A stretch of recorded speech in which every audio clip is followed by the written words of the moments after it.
So you talked about something that your kids are all saying, like, hey, this isn't fair, which, is something that crosses all of our minds. We're going to be diving into resilience. We want to know about your daily routine, ins and outs, how you train, all of that. But let's just back up. What have you done to be more resilient during this time of quarantine? Like, how have you found a new normal, and what does that kind of look like for you? I have not hated quarantine. I don't like being told what to do, but I don't hate quarantine. Okay, so I just want to distinguish those two things. I don't like being told I have to do it, but I don't hate the actual process of it. And I actually realized very quickly that my life was going too fast before.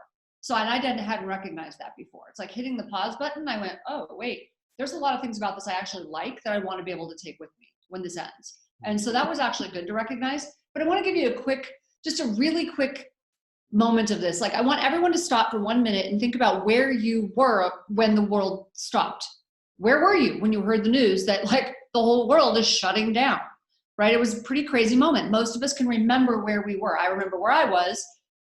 In my mind, like for me, because I've been doing this for so long, my mind instantly jumps to, I'm a trauma nurse, right? So I'm a trauma nurse by training. So, and I'm a martial artist. So instantly I jump to, what do I need to do? Do I have enough food? Do I have enough water? Do I have, like my mind is going through checklists. We need to get home. I got to make sure everybody's safe. Like that's my way of responding to trauma. And it can drive everybody a little bit crazy because I'm very intense when I have to get something done. But everyone's different. And I noticed that really quickly in a house full of kids and people. My husband is a rock. He's just like, this is all going to be fine. He's the yin to my yang. And I'm like, stop saying that, move. Like, Stop saying that, move. We got things to do. But he grounds me, and I know he's good for me. The kids were interesting. Chloe, we've always called her the 45-year-old soccer mom. She's this very mature, little old lady trapped in a young body, right? But she didn't act that way when this happened. And it really surprised Daniel and I. We were like, what is going on? This is so odd. She really acted like a teenager. She kind of flipped out. She got it appeared like very selfish behavior, very self-centered behavior. And I was like, what is happening? I'm not used to this with her. And I was a little confused by it, a little put off. And I could have done the reactive thing, which I think if you don't actually train your mind, most people do. And it's like, stop acting selfish, and just shut her down. But I didn't do that. And both of us were kind of curious. And my two nieces who live here now, we've adopted my nieces and they live here now. They've been through a lot of trauma. Their childhood's similar to mine, if not probably worse. And so they literally, when they heard we were in quarantine, they're like, it's inconvenient. Why? Why did they react so differently? Chloe, I worked so hard to create a life where she would not experience what I experienced in childhood. And I was successful at that.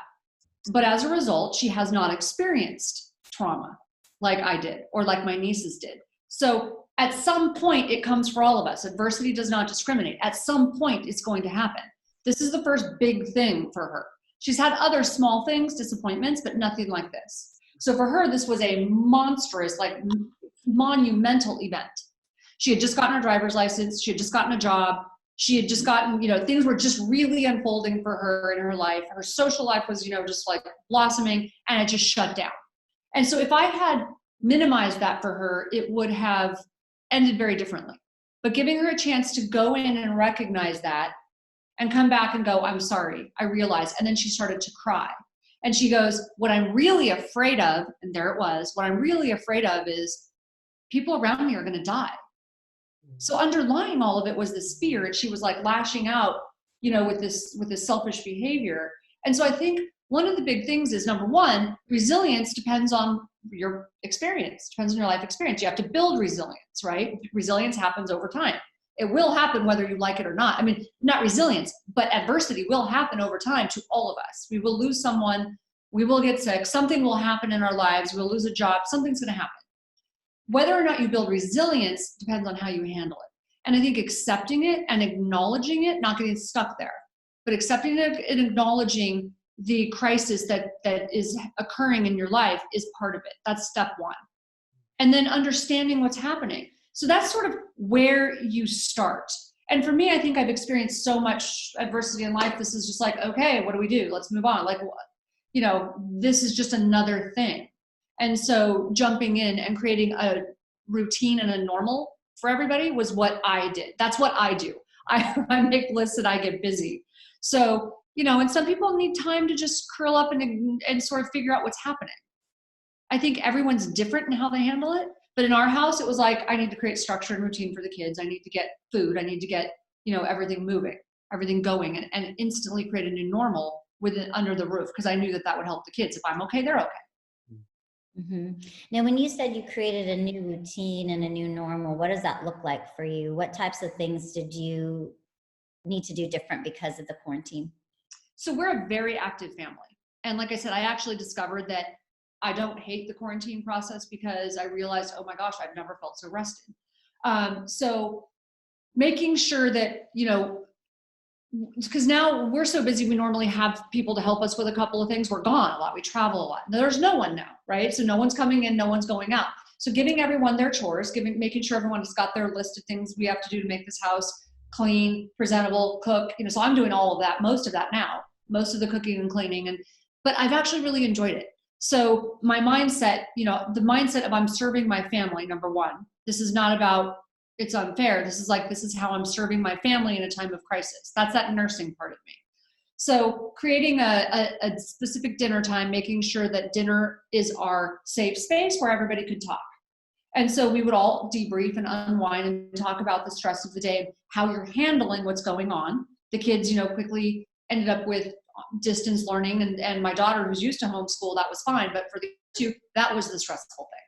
That's when the stress started to show up, was distance learning. So having this safe space at dinner where everybody could sort of unwind, connect, and I can't tell you how much I have loved the time with the family.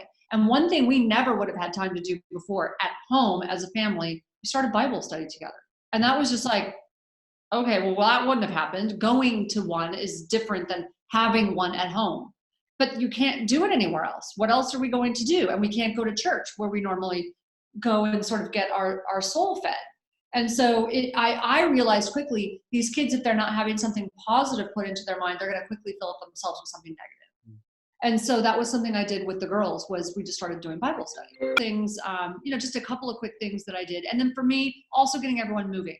So I know that exercise is medicine for me. My daughter, she's grown up with me, so she automatically does that. My nieces, though, that's not their norm. And so getting the little one, the 10-year-old in here, and I had her doing yoga by YouTube while I was working out. And so those are just a few things I think that set us into a path of routine pretty quickly. That's great. I just hear a lot of intentionality in that, and a lot of proactive. Yeah. And managing their mindset, because kids, that was the tricky part, because their brains can go kind of all over the place with this thing. This is never going to end. This is all of this stuff. And I'm never going to have, a normal life again, and all of these things, and helping them reel their minds in on a regular basis and make sure that they're using those 4 questions and keeping them grounded and keeping them focused. And it's so interesting, because Chloe now has a daily routine of meditation, yoga. Meditation and prayer for us are the same. For me, those are connected. Those are the same. So I pray and meditate together. And so we taught her that, and she started doing that, and yoga. And she's a different kid. From the beginning of this thing to now, she's an incredibly different human being. So that's something positive that came out of it. So finding the positive with intentionality, as you would say, is really important.